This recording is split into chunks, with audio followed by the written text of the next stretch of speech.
shadows of the modern world, where steel and glass rise high, a tale of primal fury unfolds. Welcome to Crescent Moon Estates, a haven sculpted by the hands of Thomas Langley, not just a master architect, but a secret guardian of an ancient legacy. Langley's world, a delicate balance of design and instinct, faces a ruthless threat. A corporate behemoth, with its soulless structures and insatiable greed, encroaches upon his territory, stealing clients and tarnishing the essence of his art. But beneath the serene facade of Crescent Moon Estates lies a fierce secret. Its residents, a tight-knit pack of eccentrics, share more than a love for unique architecture. They share a bond forged under the moon's ghostly glow. As the corporate shadows lengthen, threats escalate. Mysterious thugs haunt the night, targeting the pack, leaving destruction in their wake. But when the full moon ascends, retribution stirs. The beast within awakens, hungry for justice. Thomas Langley, torn between his human intellect and the wild heart of a werewolf, must orchestrate a cunning plan. In a world where the concrete jungle meets the wild, the howl of Crescent Moon Estates echoes. It's a fight for survival, for identity, and for the sanctity of their sanctuary. Will Langley and his pack triumph, or will the encroaching darkness consume all that they hold dear? Thomas Langley stood back, admiring the final touches on the latest home he had designed. Nestled in a secluded forest clearing, the house was a marvel of organic architecture, seamlessly blending with the surrounding nature. Its curved walls and large windows created a dialogue between the indoors and the natural world outside. Thomas took pride in his work, not just as an architect, but as a guardian of a unique heritage. As the new homeowners, the Morgans, walked around their new home, their faces lit up with delight. "Thomas, this is more than a house. It's a masterpiece. How do you find clients who appreciate such unique work?" Mrs. Morgan asked, her eyes scanning the intricate details of the living room. Thomas smiled, a twinkle in his eye. "I don't work to have clients. I seek clients to work. Each project is a journey, not just in architecture, but in understanding and fulfilling unique needs," he replied, his gaze lingering on the design that so perfectly encapsulated his client's personality. Driving back to town, Thomas reflected on his career. His clients were more than just patrons. They were a part of a special community, people who understood and shared a part of his secret world. As the sun dipped below the horizon, he felt a familiar stir within him, a reminder of his dual nature. Arriving home, Thomas settled into his favorite armchair with the evening newspaper. The headline on the front page caught his eye. "Carlson & Co., a new architectural future for our city." The article detailed the expansion of the large corporate architecture firm into his area, boasting of their efficient, standardized home designs and their ambition to remodel the city's landscape. Thomas read the article with a growing sense of unease. Carlson & Co.'s approach to architecture was the antithesis of everything he believed in. Their designs lacked soul, and their vision of the future was one where uniqueness was sacrificed for uniformity. He knew that this new player in town could threaten the sanctity of his work and the community he had built. The article hinted at aggressive tactics and a disregard for the existing architectural landscape, which could spell trouble for him and his clients. As Thomas set the paper aside, he looked out the window at the moon rising in the night sky. He knew that the coming days would test his resolve, not just as an architect, but as a protector of a hidden world. The battle lines were being drawn, and Thomas Langley, the architect with a secret as old as time, was ready to defend his vision and his pack. Ah, my dear nocturnal scholars of the macabre, it's time for a quick scare break. As we linger in these shadowy realms, a small favour I dare to ask. If my tales of terror bring you thrills, Do not let our journey end here. Hit like, subscribe, and join our dark congregation. Now shall we delve deeper into the abyss. Let's embrace the darkness once more. Let's get back to the shadows. Thomas Langley's morning ritual was always the same. A strong cup of coffee, a light breakfast, and the day's newspaper. However, today's paper carried a sting that was unfamiliar to his routine. The front page of the business section was emblazoned with a headline that would have unsettled any other architect in his position. Carlson & Co., revolutionizing local architecture, out with the eccentric, in with the practical. As he scanned the article, Thomas's eyes narrowed. The piece was a blatant attack on his work. It read, "Langley's designs, though whimsical, fail to blend with our community's aesthetic. They stand out like sore thumbs, marring the uniform beauty of our neighborhoods. It's time for change, time for buildings that are homes, not playgrounds. Carlson & Co. is here to bring that change." Thomas let out a soft, amused chuckle. The words were meant to be a dagger, but to him they were as harmless as a blunt paper edge. He reflected on his conversation with Mrs. Morgan, the owner of his latest creation, only the day before. Her words echoed in his mind. "It must be hard to find clients who appreciate your unique style." To which he had replied with a confident smile, "I don't work to have clients. I seek clients to work." This article, this Carlson & Co., they didn't understand. His buildings weren't just structures. They were sanctuaries for those who were different, for those like him. His clientele was selective, not because of exclusivity, but because of necessity. They needed homes that catered to their unique lives, homes that understood the duality of their existence. As Thomas sipped his coffee, his gaze fell upon a photograph on his mantelpiece. It was an image of Crescent Moon Estates at twilight, the houses silhouetted against the setting sun, each unique yet harmoniously intertwined with the landscape.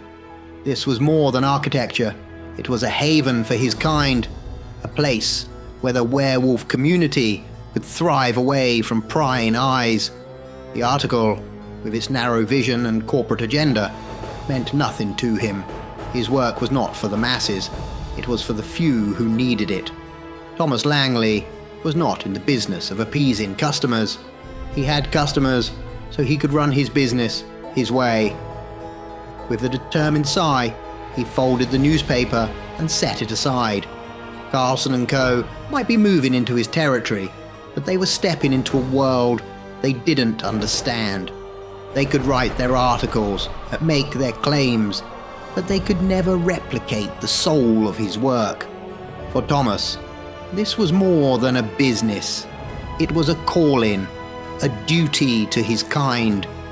As the morning light streamed through the window, casting long shadows across his living room, Thomas Langley knew that a storm was brewing, but like the steadfast structures he built, he too would stand resilient against the coming winds. Carlson & Co., emboldened by their corporate might, set out on a mission to poach one of Thomas Langley's most esteemed clients. Their target was none other than Vincent Marlowe, a well-known figure in the community and a secretive werewolf. With a portfolio in hand and promises of modern luxury, the representatives from Carlson & Co. approached Marlowe, expecting an easy conquest. However, the encounter didn't go as planned. Marlowe, with a knowing smirk, listened to their pitch before laughing outright in their faces. "You are but insects to Langley," he sneered, his voice tinged with a mix of amusement and disdain. Marlowe's rejection was not just a mere business decision, it was a declaration of loyalty to a bond forged in the depths of a shared secret. Back at the sleek headquarters of Carlson & Co., frustration brewed among the high glass walls and polished floors. The CEO, Jonathan Carlson, a man of ruthless ambition, called an emergency meeting with his team of architects. They were baffled by the unwavering loyalty of Langley's clients. Why do they reject our advanced designs for his unusual creations? One architect questioned, his confusion evident. Carlson, a master of manipulation, saw a challenge that he was eager to overcome. If they won't come to us willingly, we'll find a way to lure them, he declared, his eyes glinting with determination. He proposed a covert strategy to undermine Langley's reputation and to uncover what made his clients so fiercely devoted to his eccentric designs. The team, though initially reluctant, was swayed by Carlson's persuasive argument. They embarked on a plan to infiltrate the close-knit circle of Langley's clientele, to unearth the secrets that bound them so tightly to the architect. Their methods would venture beyond the norms of business competition, teetering on the edge of ethical boundaries. As the sun dipped below the horizon, casting long shadows across the city, Carlson and Co. set their plan in motion, unaware that they were delving into a world far beyond their understanding. They were not just challenging a rival architect, they were unknowingly provoking a pack united by a primal, unbreakable bond. The rivalry between Thomas Langley and Carlson and Co. escalated to a perilous peak when Carlson resorted to underhanded tactics. Under the veil of night, a group of hired goons, notorious for their willingness to cross legal and moral boundaries, were dispatched to one of Langley's active construction sites. The site, alive with the promise of another unique Langley creation by day, lay quiet and vulnerable in the dark hours. The goons, emboldened by the stillness of the night, began their rampage. They smashed windows, defaced the partially constructed walls, and laughed as they destroyed what had been carefully built over weeks. Their destruction was methodical, aiming to cause maximum damage. As they prepared to deal a final blow, tying a truck to a central support beam to bring down a significant part of the structure, an eerie howl pierced the night. They froze, a primal fear gripping them as they scanned the darkness. From the shadows emerged a figure, towering and formidable, an embodiment of fury and primal power. Half man, half wolf, it stood on two legs, its red eyes glowing with an intense mixture of hatred and hunger. The goons, facing the real-life incarnation of a nightmare, felt a terror they had never known. The beast charged, its growls reverberating through the night. In a frenzied panic, the goons scrambled to their vehicles, abandoning their mission as they fled for their lives. The beast's howl echoed behind them, a warning and a declaration of the protected ground they had dared to desecrate. Despite the destruction left in their wake, the damage to the site was reparable. Langley's designs were not just aesthetically unique, but also structurally resilient. The following day, back at Carlson & Co., the boss reprimanded the goons for their failure. He had underestimated the protective forces behind Langley's projects. The goons, still shaken, could only mumble about the beast, their words dismissed as the ramblings of cowards. This incident marked a turning point in the conflict. Carlson had intended to intimidate and weaken Langley, but instead he had awakened a formidable guardian. The line between a business rivalry and a battle for survival had been crossed, and the stakes were higher than ever. Carlson, in his hubris, had failed to realize that in targeting Langley's buildings, he had challenged a force far greater than mere architectural competition. The escalating rivalry between Thomas Langley and Carlson & Co. took a sinister turn as Carlson hired a professional team known for their ruthless efficiency. These mercenaries were tasked with a mission that crossed the line from corporate rivalry into outright malevolence. Under the cloak of night, the hired team descended upon one of Langley's most cherished projects, a home nestled in a secluded part of the city, designed for a family of lichens. The residents, bound to their human forms except during the full moon, were caught off guard. The house, a masterpiece of architectural ingenuity that blended with the natural environment, became the scene of a vicious attack. The mercenaries broke through the carefully designed defenses, wreaking havoc. They shattered windows, tore down walls, and vandalized the interior, showing no regard for the sanctity of the home. The residents, unable to transform and defend themselves, were overpowered and subjected to a brutal beating. As the chaos ensued, the mercenaries left a trail of destruction in their wake, mocking the very essence of what Langley's architecture stood for, a safe haven for those who were different. The next morning, the city woke up to another scathing article from Carlson and Co., this time exploiting the attack to their advantage. The headline screamed, "Langley's architectural fantasies breed danger. Carlson homes guarantee safety and security." The article callously blamed Langley's outlandish designs for inciting the attack, suggesting that such tragedies were impossible in the standardized, secure homes offered by Carlson and Commodore. The piece was a masterclass in manipulation, twisting the narrative to paint Langley as a creator of hazardous structures unfit for safe living. The article conveniently omitted the fact that the attack was a calculated move by Carlson, instead using the incident to further tarnish Langley's reputation. Thomas Langley read the article with a mix of anger and sorrow. The attack on his clients, the violation of their sanctuary, was a blow not just to his professional pride, but to his very soul. He realized that this battle was no longer just about architectural styles or market competition. It had become a war against the very essence of what he and his clients stood for. Thomas Langley stood amidst the remnants of last night's attack, surveying the damage with a calculated eye. His mind was already drafting plans to restore the structure to its former glory, a testament to his resilience. The morning air was crisp, filled with a tension that seemed to whisper of the impending full moon. As he measured and marked, a sleek black limousine pulled up to the site. The door opened, and out stepped Richard Carlson, the man behind the aggressive campaign against Langley's work. His goons lingered by the car, a silent threat in their presence alone. Carlson approached Langley with the arrogance of a man used to get in his way.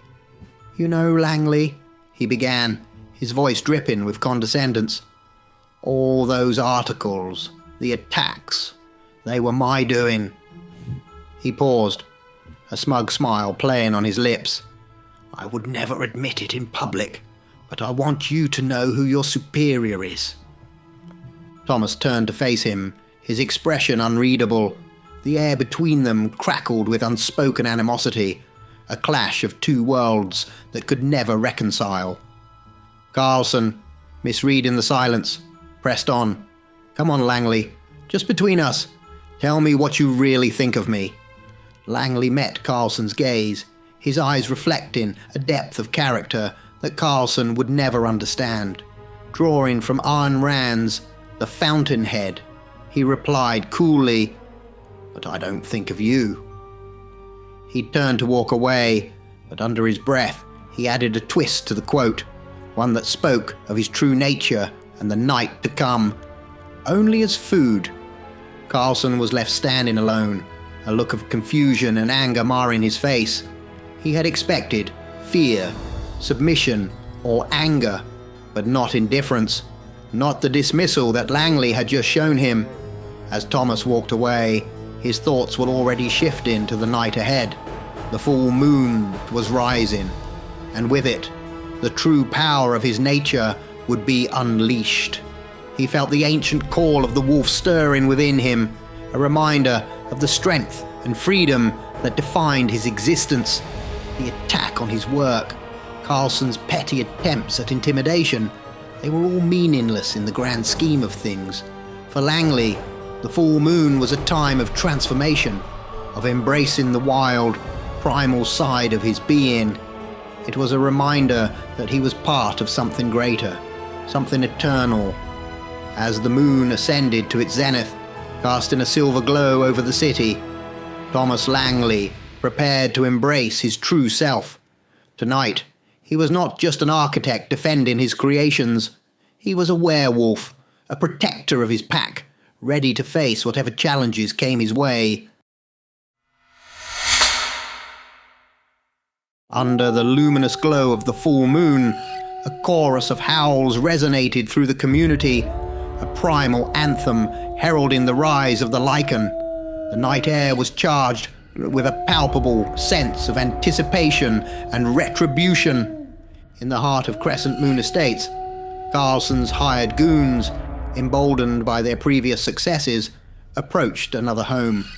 They expected an easy target, but the full moon had transformed the playing field. As they broke through the door, they were met with an eerie sight. 3 small children sat in the hallway, their smiles revealing unnaturally long, sharp, and white teeth. The goons, taken aback by the children's unsettling appearance, turned around to find the family they had terrorized the other night standing in the doorway, their transformation into lichens already underway. Their bodies had taken on a powerful, muscular form, covered in thick fur that shimmered under the moonlight. Their eyes glowed with a fierce golden hue, filled with the promise of vengeance. Their hands and feet had morphed into massive paws, tipped with lethal claws, and their faces had elongated into snouts bearing rows of razor-sharp teeth. The lichens wasted no time. Their revenge was swift and merciless. The screams of the intruders pierced the night, a chilling soundtrack to the swift justice delivered by the werewolf family. The community, awakened by the commotion, could only listen as the balance of power shifted under the moon's watchful eye. Meanwhile, at the main building of Carlson & Co., an ominous silence was broken by the sounds of chaos. Bodies lay strewn at the entrance, a gruesome trail of blood leading to the boardroom where Richard Carlson sat, oblivious to the carnage outside, grumbling about the disturbance.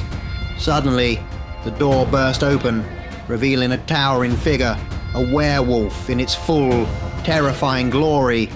Standing at least 7 feet tall, its matted fur was stained with blood, and its red eyes burned with a ferocious intensity. Blood dripped from its mouth and fangs, painting a picture of raw, untamed power.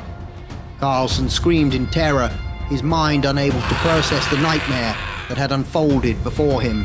The werewolf loomed over him, its hot breath mingling with the stench of fear that filled the room.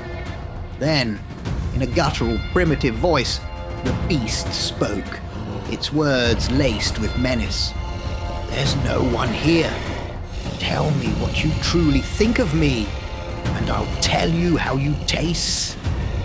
The night of the full moon had become a reckoning, a moment where the natural order reclaimed its dominance.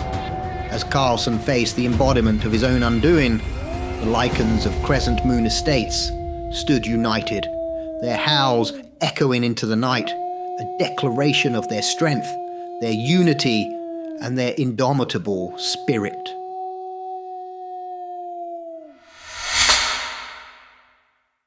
As the first light of dawn broke over the horizon, the lichen community came together to repair the scars of the night.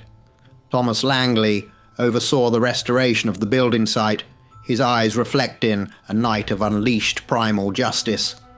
The serene morning air was a stark contrast to the ferocity that had unfolded under the full moon. The tranquility was soon interrupted by the arrival of police cars, their lights casting long, ominous shadows on the ground. Officers stepped out, their expressions a mix of determination and unease. They approached Langley, notebooks in hand, ready to delve into the events of the night. "Mr. Langley, we need to ask you some questions," one officer began. "There's been a situation at Carlson & Co.'s main building. It's a massacre Body parts everywhere. Looks like a pack of wild animals got in there. Langley turned to face the officers, his expression somber. "Officers," he said, "Ayn Rand once wrote, 'Whatever may be open to disagreement, there is one act of evil that may not, the act that no man may commit against others, and no man may sanction or forgive. So long as men desire to live together, no man may initiate. Do you hear me? No man may start the use of physical force against others.'" The officers listened, a hint of confusion in their eyes as they tried to grasp the relevance of the quote. Langley continued, his voice firm yet calm. "The necessary consequence of man's right to life is his right to self-defense. In a civilized society, force may be used only in retaliation and only against those who initiate its use. All the reasons which make the initiation of physical force an evil make the retaliatory use of physical force a moral imperative." He paused, letting the words sink in. "If what you say is true about the Carlson building, then consider this. Perhaps the so-called wild animals were merely defending themselves, retaliating against an initial aggression. In the natural world, as in human society, there is a balance. When that balance is disrupted, when force is initiated, retaliation becomes not just a right, but a moral imperative." The officers exchanged glances, their initial certainty wavering under Langley's steady gaze and compelling argument. "Perhaps," Langley added, "before jumping to conclusions about wild animals, we should consider who might have attacked first, who might have initiated the use of force.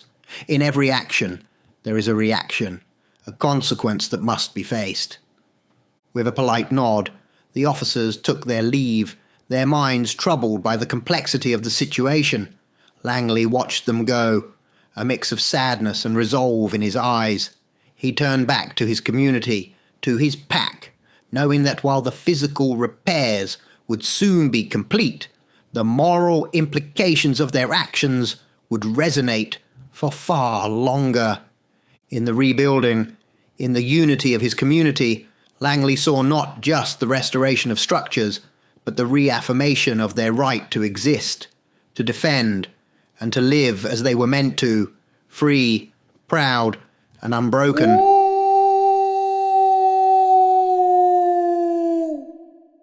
Ah, my dear nocturnal scholars of the macabre. It's time for a quick scare break. As we linger in these shadowy realms, a small favour I dare to ask. If my tales of terror bring you thrills, do not let our journey end here. Hit like, subscribe, and join our dark congregation. Now shall we delve deeper into the abyss. Let's embrace the darkness once more. Let's get back to the shadows. In the heart of a city where normalcy reigns lies a tale that ventures into the extraordinary and the supernatural. Imagine a life not of your choosing, where every day feels like walking on the edge of a blade. A life where your true self is shackled and your deepest desires are just distant echoes. Now, picture a man, Danny, and a woman, Amanda, each tormented by a past that haunts them, each dreaming of a power they cannot comprehend. But what if the very thing they dream of, the primal force they yearn to unleash, lies dormant within them?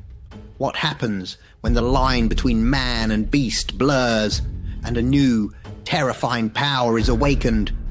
Join me as we delve into a world where the full moon reveals hidden truths, where fortunes change in the blink of an eye, and where the beast within becomes a source of unimaginable strength. This is not just a story, it's an odyssey of transformation, freedom, and the raw nature of humanity. Are you ready to witness a journey like no other? A journey where every turn is unexpected, every emotion is intense, and every moment challenges the very essence of what it means to be human.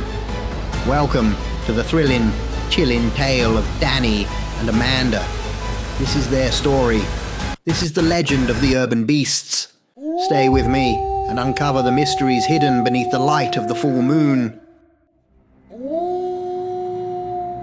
In the dusty corners of the schoolyard, 10-year-old Danny Mitchell stood alone, his eyes fixed on the ground. His classmates' laughter pierced the air, a cruel soundtrack to his daily torment. Danny, small and timid, was an easy target for the bullies. Today, like many days before, they circled him, hurling insults and jeers. "Hey, Danny, gonna cry for Mummy?" taunted the ringleader, Jake, as he shoved Danny. Danny's hands trembled, but he remained silent, his gaze never leaving the gravel beneath his feet. That weekend, as a rare treat, Danny's parents let him stay up late. The glow of the television lit the darkened living room, casting shadows that danced on the walls. Legend of the Werewolf flickered on the screen, a story of a man who transformed into a powerful beast. Danny watched, mesmerized, as the man on screen used his newfound strength to overcome his adversaries. "If only I could do that," Danny whispered to himself, a faint glimmer of hope sparking in his eyes. In the weeks that followed, Danny's notebook filled with sketches of fierce werewolves, their teeth bared and claws sharp. He became obsessed, reading every book and watching every movie he could find about these mythical creatures. Months later, the bullying continued. This time, something inside Danny snapped. As Jake pushed him, Danny turned, a feral snarl escaping his lips. His fingernails, filed to points like claws, slashed across Jake's face. The bully stumbled back in shock, blood trickling from the scratch marks. The schoolyard fell silent. Danny stood there, panting, his eyes wide with a mix of fear and exhilaration. The repercussions were immediate. The teachers reprimanded him, and his parents were called in. They sat in the principal's office, a mix of concern and disbelief on their faces. "Danny, why would you do something like this?" his mother asked, her voice trembling. Danny couldn't answer. He didn't fully understand it himself. All he knew was that in that moment of rage, he had felt powerful, untouchable. The chapter closes with a fast forward to the present day.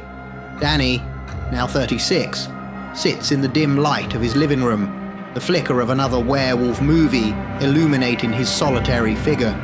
The memories of that day in the schoolyard, the feeling of unleashed power, still linger in the corners of his mind, a dark echo that has followed him into adulthood. Ah, my dear nocturnal scholars of the macabre. It's time for a quick scare break. As we linger in these shadowy realms, a small favour I dare to ask. If my tales of terror bring you thrills, do not let our journey end here. Hit like, subscribe, and join our dark congregation. Now shall we delve deeper into the abyss. Let's embrace the darkness once more. Let's get back to the shadows. Danny's life was a patchwork of broken relationships and dead-end jobs, each chapter closing with the same sense of unfulfillment. His one constant companion, his escape, was his impressive collection of werewolf lore. Shelves lined with books, DVDs, Blu-rays, and an array of memorabilia filled his small apartment, a shrine to the mythical creature that had captivated his imagination since childhood.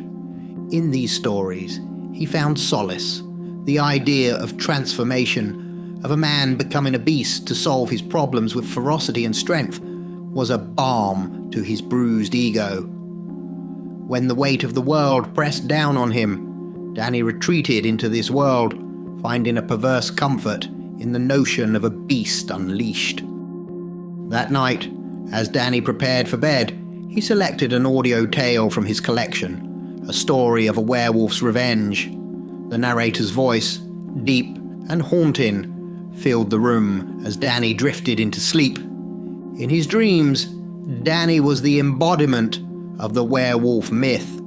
He ran on all fours, Powerful and unrestrained, he attacked those who had wronged him throughout his life, exacting vengeance with savage glee. The bullies from his school days fell under his claws, their taunts turning into screams. He hunted down the man his ex had left him for, a predator stalking his prey. His old boss, the one who had belittled him for years, cowered in a corner as Danny towered over him, a figure of fear and dominance. These dreams were a regular escape for Danny, a nocturnal adventure where he could be everything he wasn't in his waking life. Here, he was not passive and kind, but powerful, vengeful, and feared. He awoke in the early hours of the morning, his sheets damp with sweat, his heart pounding with a primal intensity. For a moment, as he lay there in the dark, he felt invincible, his testosterone levels surging, a stark contrast to his usual, unassuming self. After a refreshing shower, Danny checked his social media, scrolling through the mundanity of others' lives. A message notification caught his attention. It was from his ex, the one who had walked away without a backward glance. She wanted to meet up for dinner. The message stirred a mix of emotions in Danny. Part of him yearned for closure, for some kind of understanding of why she had left. Another part, the part that roamed in his dreams, bristled at the thought of facing her again. As he stared at the screen, the image of her in his dream, the fear in her eyes as he had hunted her, flashed in his mind. A shiver ran down his spine, a reminder of the beast that lurked in the shadows of his subconscious. With a deep breath, Danny typed out a reply, agreeing to the dinner. As he sent the message, he couldn't help but feel a sense of foreboding. This dinner could be a step towards healing, or a descent into the darker corners of his psyche that he had so long entertained in his dreams. Danny sat across from his ex in the dimly lit corner of a cheap chain restaurant. Her words flowed like a river of regrets and apologies, lamenting the man she left him for, who cheated on her. "I should have never left you, Danny," she said. "You were always so reliable, kind, someone I could trust." Danny listened, but his gaze was distant, lost in the void of his thoughts. Those qualities she praised, reliability, kindness, trustworthiness, were the very aspects of himself he had grown to despise. They were the chains that bound him to a life of submission, of being overlooked and walked over. As he was about to respond, a commotion erupted. A group of masked men burst into the restaurant, shouting demands for money, their voices laced with menace. The diners cowered, their evening shattered by fear. One of the robbers, in his haste, pushed Danny aside roughly to reach the counter. As he hit the floor, the words of his ex echoed in his mind. Kind, reliable, trusting. To Danny, they translated to weakness, the reason he had always been a doormat for others. Rage boiled within him, a burning tide that washed away reason. He stood up, his ex's whispers of caution unheard. In a swift movement, fueled by years of pent-up anger, Danny lunged at one of the robbers, knocking him to the ground. The robber's head struck the counter, rendering him unconscious. Another turned towards Danny, swinging a baseball bat that connected with a thud against his shoulder. Pain seared through him, but Danny's mind was ablaze with a singular thought. Pain is just weakness, leaving the body. With a ferocity that surprised even himself, he swung his fists, connecting with the masked face. The robber stumbled back, unprepared for this sudden counterattack. The last robber, witnessing the chaos, hesitated. Danny turned to him, baring his teeth, a primal growl escaping his throat. "Let's get out of here. He's a madman!" the robber exclaimed, and they fled. The aftermath was a blur of police questions and grateful thanks from the restaurant manager. His ex had slipped away in the confusion, leaving Danny alone amidst the chaos he had created. As he prepared to leave, a strange woman caught his eye. Seated calmly in a corner, she seemed out of place amidst the disarray. She was strikingly beautiful, with long brown hair and an air of elegance that spoke of wealth and sophistication. Unlike the other diners, she hadn't left, continuing her meal as if nothing had happened. As Danny walked past her, she looked up and smiled at him, a smile that was not just polite, but held a depth of intrigue and curiosity. It was a smile not usually directed at someone like Danny. Her eyes lingered on him, hinting at a recognition of something more than what appeared on the surface. Danny left the restaurant with a mixture of emotions swirling inside him. The night had taken an unexpected turn, revealing a side of him he had only dared to explore in his dreams. And now, this mysterious woman's smile lingered in his mind, a silent acknowledgement of the beast he had let loose. Lying in bed, Danny nursed his aching shoulder, the pain a dull reminder of the night's events. A knock at his door shattered the silence. Who could it be at this hour? He wondered, half expecting to see his ex on the other side.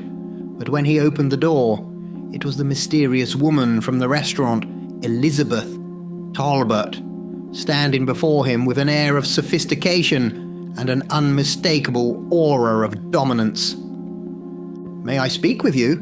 she asked, her voice carrying a tone of command that Danny found himself unable to resist. He ushered her in, curiosity mingling with a sense of intrigue. As Elizabeth spoke, Danny was captivated by her confidence. She probed into his life with unsettling accuracy. "All your life, people have put you down. Why is that, Danny?" He hesitated before replying, "I guess I've always felt the need to please people." "Yes, to please people," she echoed. "To give to people something they don't deserve. Do you want to see the pain of your life benefit others? Is this your duty? To give yourself with no recognition or respect? To have people like that woman in the restaurant use you, justifying cheating and causing you pain because you're kind and understanding? For people to use your passive nature as an excuse to walk all over you and laugh at you when they find something better?" Danny's voice was a mix of anger and despair. "I'd rather die." "Then why don't you, Danny?" Elizabeth challenged. "Those times and people are upon you. Isn't it time to stop letting others walk all over you as they improve their lives off your kindness? Isn't it time to improve your life instead?" In a sudden movement, she grabbed him, throwing him onto the bed. They spent the entire night in a passionate embrace, a whirlwind of emotions and desires. Exhausted, they lay next to each other. Elizabeth's voice, now softer, asked, "Danny, is it your time to change once and for all?" "Yes," he replied without hesitation, a newfound determination in his voice. As he watched, Elizabeth's hand transformed before his eyes. Her smooth, delicate skin gave way to something much more primal. Hair sprouted, veins bulged, and claws erupted from her fingers. Danny's heart raced, not with fear, but with an exhilarating realization. Elizabeth was not just a woman, she was something more, something that resonated with the beast he had harbored within himself all these years. In her, he saw the embodiment of his deepest desires and fears, a mirror to the transformation he had longed for. As he gazed at her transformed hand, a sense of clarity washed over him. This was his moment of truth, the crossroads where he could embrace the beast within or continue to live a life of submission. Danny's choice would determine the path of his destiny, a journey into the unknown realms of his own soul. As Elizabeth's hand left a deep scratch on Danny's chest, he felt a surge of pain and exhilaration. Her voice, laced with a mixture of excitement and solemnity, broke the silence. "I saw your rage, Danny, the beast within you. It's been many years since I've seen such a primal spirit." She moved gracefully to retrieve her bag, thrown carelessly on the floor. "It's been nearly 300 years for me," she continued, a hint of weariness in her tone. "I thought I'd have to wait forever. And then I saw you. I saw the primal force within you." From her bag, she produced a small silver dagger. As she handed it to him, Danny noticed it searing her skin, leaving behind red marks. Her instructions were clear and chilling. "Take it. If this is truly what you want, if you are ready to embrace who you truly are, then thrust this dagger into my heart. You will become who you were born to be." Danny hesitated, his voice faltering. "I can't do that." Her response was sharp and cutting. "Shut up. That's Danny speaking. Where is the beast, you cowering excuse for a human being? All your life people have used you as a doormat. Do this, and it all ends. You will be free." Something primal within Danny stirred, a rage and confidence he had never felt before. The scratch on his chest burned with an intensity that was both painful and exhilarating. Without further thought, driven by this newfound primal instinct, he plunged the silver dagger into Elizabeth's heart, his scream mingling with hers. As the dagger pierced her heart, Elizabeth began to age rapidly, her voice barely a whisper. "Thank you, Danny. When you've had enough, find another with the beast and pass on this gift." Her body crumbled to the floor, aging rapidly until nothing was left but dust. A surge of raw, primal energy coursed through Danny. He felt a power he had never known, a fierce rage and strength that was both terrifying and invigorating. The next morning, Danny awoke, the events of the night swirling in his mind like a vivid dream. Was it all just a figment of his imagination? He touched his chest, feeling the scratch that still burned slightly, a tangible reminder of the surreal experience. As he sat up, the world seemed different. The colors were more vibrant, the sounds more acute. He felt a strength and confidence coursing through him, a sense of power he had never known. Danny knew, deep down, that this was no dream. He had undergone a transformation, one that had awakened the beast within, changing his life forever. Danny's eyes widened as he rummaged through Elizabeth's belongings, scattered on the floor. Her clothes lay in a heap, but it was her bag that drew his attention. Inside, he found an envelope addressed to him. His hands trembled slightly as he opened it, revealing a letter and a bank card. "If you're reading this, I take it you chose to not let others treat you as a thing for their gain," the letter began. "When the next full moon rises, you will change. But that's not all. Your life too has transformed. This bank card is yours, along with the details. My entire life savings are now at your disposal." The idea that Elizabeth could have set up a bank account in his name puzzled him momentarily.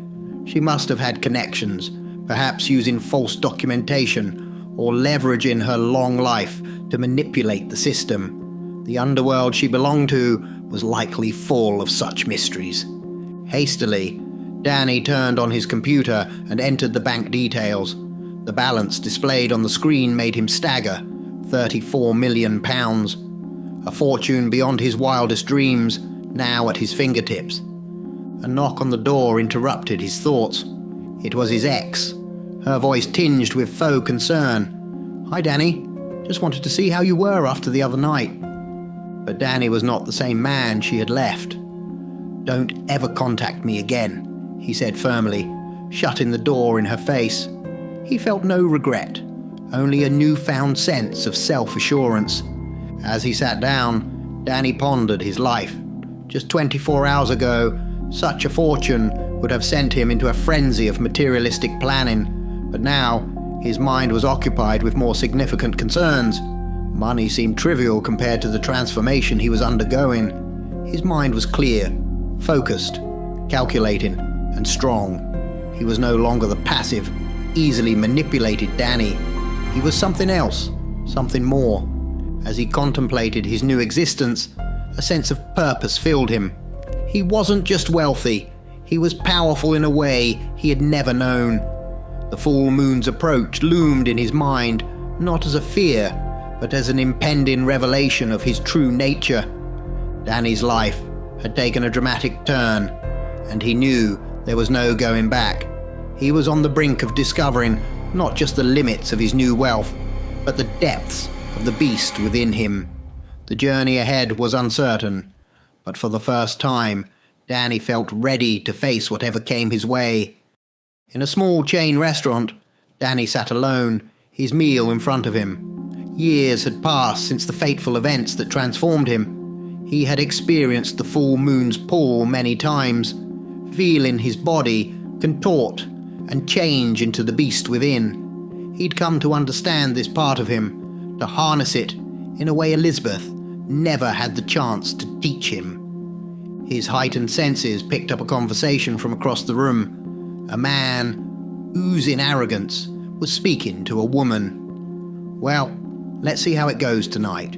If we get on okay and you make me happy, you know what I mean, then maybe we can get back together," he said with a smug grin. Danny's eyes fixed on the woman. Her name was Amanda, and he could sense something in her.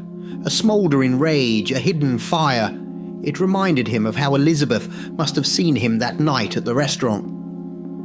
The man's slimy smile widened as Amanda leaned back in her chair, seemingly surrendering to his will. Danny felt a surge of protectiveness, a primal urge to intervene. He stood up and walked over to their table. "Hi, Amanda. It's been such a long time. You look amazing," he said with a confidence that was as natural to him now as breathing. Amanda looked up, startled, then intrigued.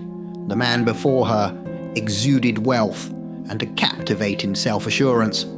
She had no recollection of him, but something about him was irresistibly alluring. "It's been way too long," Danny continued, his gaze never leaving Amanda. "Ditch this loser, who can't even pay the bill for the meal without your help, and let's live." The words struck a chord in Amanda, awakening a desire for something more, something better than the life she was settling for. She began to rise from her chair. The man she was with sputtered, "Who are you calling a loser?" But his bravado melted under Danny's intense gaze. The primal force within Danny was palpable, silencing any challenge with a mere look. Amanda stood up, drawn to Danny as if by a magnetic force. Together they walked out of the restaurant, leaving her date speechless and deflated. They climbed into Danny's Porsche 911, the embodiment of his new life, a life of power, control, and freedom. As they drove off, Danny felt a kinship with Amanda. She was like him before his transformation, trapped, yearning for something more. He wondered if he could offer her the same liberation that Elizabeth had given him, but deep down, he knew it wasn't just about saving her. It was about the beast within him, always seeking, always hungry. The night ahead was full of possibilities, and for the first time in a long time, Danny felt truly alive. As Danny drove through the night with Amanda, their conversation revealed eerie similarities in their lives. Like Danny, Amanda had been walked over her entire life, her spirit trampled by those who saw her as nothing more than a doormat. She confided in Danny about her dreams, where she ran wild as a beast, exacting vengeance on those who had wronged her. The man from the restaurant, her ex, was a dark chapter in her life. He had abused and beaten her, yet she felt too weak to deny him. Danny wondered if her inner beast had been fully trapped, just as his had been before his transformation. "Want to make him pay?" Danny asked, a predatory glint in his eye. "Oh yes," Amanda replied, with a fervor that matched his own. Without warning, Danny's hand morphed into a clawed, beast-like appendage, and he scratched her. "I have no idea if this will work, but it's a full moon tonight. I'm not sure if there can be two beasts, but I don't see why not." That night, under the full moon, they found themselves at the doorstep of Amanda's ex. Inside, another woman was subjected to his abusive nature. The knock on the door was abrupt, and as he opened it, Amanda pushed past him, Danny following closely behind. "What the hell are you doing here?" the man demanded, his voice a mix of surprise and anger. Amanda turned to the cowering woman. "Living for others, being used by them, is not living at all. It's a mere existence, a shadow of what life could be. True living is embracing yourself, your desires, your needs. It's about taking control of your destiny, not being a pawn in someone else's game." The woman, hearing Amanda's words, saw a flicker of hope and empowerment. She left the flat, leaving Amanda and Danny alone with the man. "And now for you," Amanda said, her voice cold and determined. As the transformation began, her body convulsed, bones reshaping and muscles expanding. Fur sprouted from her skin, her face elongating into a lupine snout. Her fingers stretched into claws, and her eyes glowed with a feral intensity. The man's arrogant facade crumbled into terror at the sight of this horrifying metamorphosis. The small flat was soon filled with the sounds of terror and the roars of a newly unleashed beast. Amanda, now a werewolf, unleashed years of pent-up rage and pain upon the man who had tormented her. Danny watched, a mix of horror and admiration, as Amanda embraced her true nature, a beast unchained after a lifetime of imprisonment. The night's events marked a turning point, not just for Amanda, but for Danny as well. He had initiated another into this cursed and powerful existence, a companion in the dark journey he had embarked upon. The world outside the small flat remained oblivious to the primal forces unleashed within, forces that would forever change the lives of those entangled in their wake. Under the bright light of the full moon, the city lay in a deceptive calm. In the shadows, however, a different story unfolded. Two wild beasts, Danny and Amanda, newly transformed, roamed the streets. Their movements were a blend of grace and power, their howls a chorus of newfound freedom and primal joy. As they ran, their powerful muscles rippling under moonlit fur, Danny and Amanda experienced a sense of liberation that was exhilarating and profound.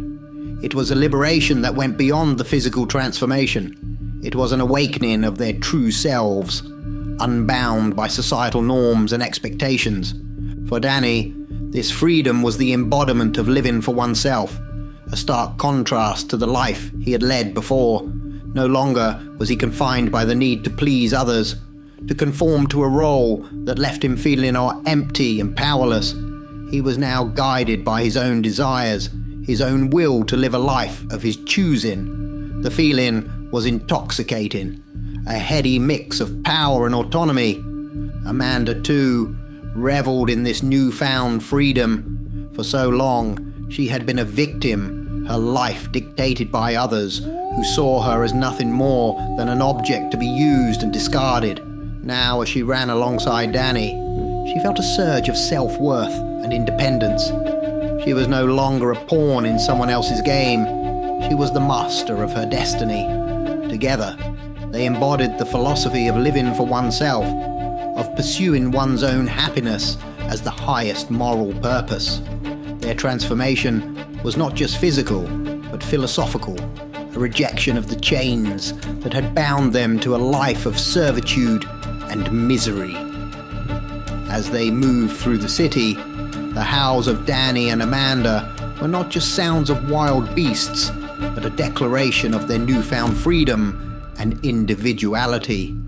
They were no longer defined by what others expected of them, but by their own choices, their own desires. The night of the full moon was not just a transformation, it was a rebirth. Danny and Amanda, once trapped by the circumstances of their lives, were now free to explore the world on their terms, guided by their own values and desires. The city, unaware of the profound change that had occurred in its shadows, continued its slumber, while two liberated souls embraced their true nature under the glow of the moon.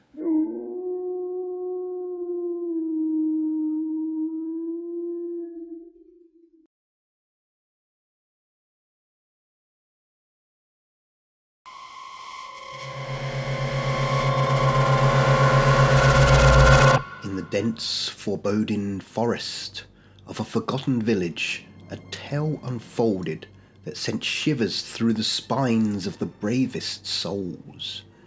It began with a man named Victor, a recluse with haunted eyes and a past veiled in mystery.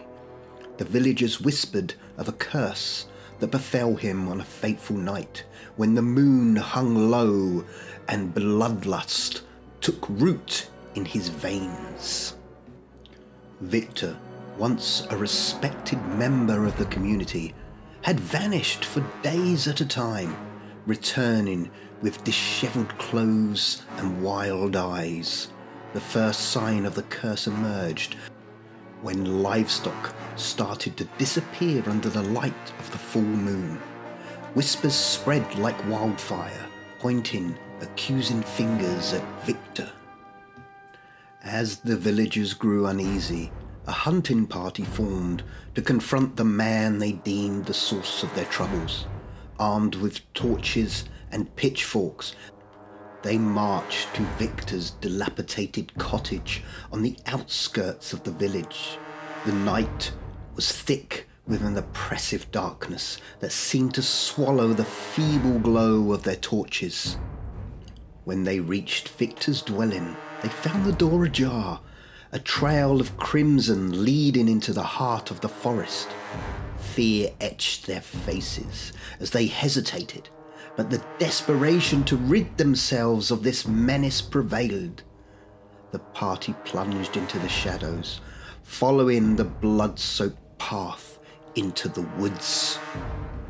A chilling wind whispered through the gnarled branches as the group ventured into the heart of the ancient forest.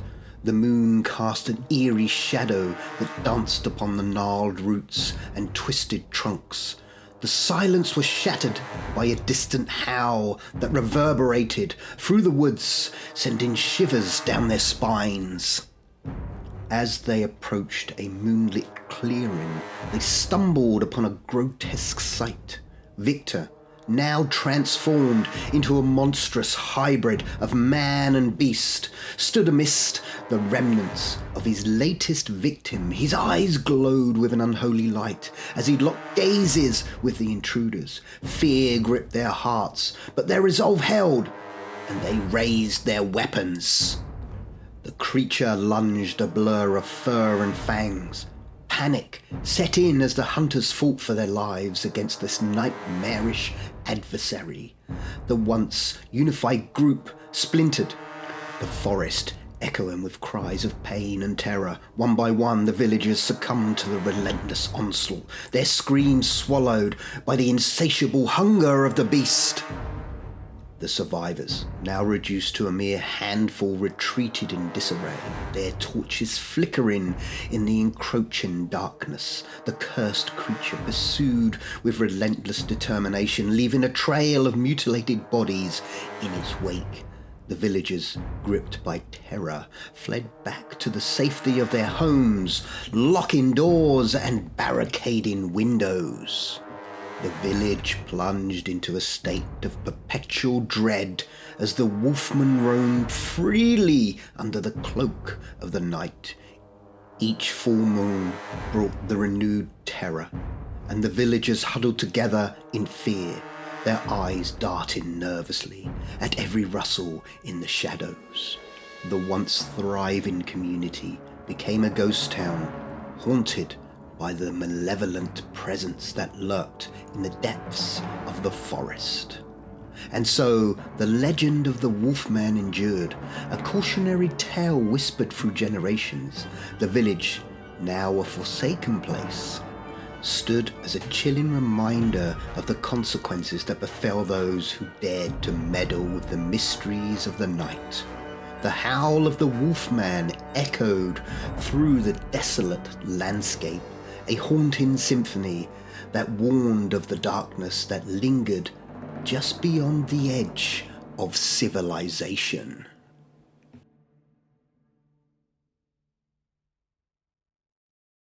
And if you're still looking to fulfill your thirst for more horror, don't forget to check out this next video, unless of course you are frozen with fear already.